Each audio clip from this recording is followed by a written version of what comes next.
অনেকে কিন্তু চাকরি খুঁজেন, কিন্তু আসলে কি চাকরি সব কিছু?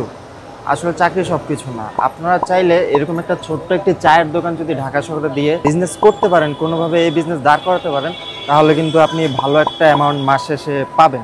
আর আমি এখন যে চায়ের দোকানে আছি সে হচ্ছে আমার পরিচিত রাজু ভাই। সে হচ্ছে একদম ছোট করে শুরু করছিল, সো এখন তার হচ্ছে একটা ভালো একটা দোকান আছে, ভালো একটা অ্যামাউন্ট সে পায় মাস শেষে।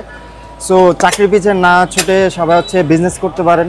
বিজনেস, যে কোনো বিজনেস করবেন আপনি ব্যবসা হিসেবে পরিচিত হবেন, ছোট বড় সেটা না, যে কোনো বিজনেস করতে পারেন। আর রাজুর সাথে আমি একটু কথা বলবো। রাজু ভাই, কি অবস্থা? এই তো আলহামদুলিল্লাহ ভাই, ভালো আছো? হ্যাঁ ভাই, ভালো আছি। আচ্ছা ভাই, এই যে যারা চাকরি খুঁজে, ঠিক আছে, এরকম একটা ছোট বিজনেস করলে কেমন লাগে? হাজার গুণে ভালো, হাজার গুণে। যারা চাকরি ইচ্ছে এটা হাজার হাজার গুণে ভালো। যারা বিজনেস করতে চায় তাদের উদ্দেশ্য বলা একটাই, চাকরির চেয়ে ছোটখাটো একটা বিজনেস হাজার হাজার গুণে ভালো, হোক সেটা যে কোনো ব্যবসায়ী। করতে হবে এমন কোনো কথা নাই, বুঝছো ভাই? সো আপনারা তো বুঝতে পারছেন যে তার মুখ থেকে শুনলেন যে সে কি বললো।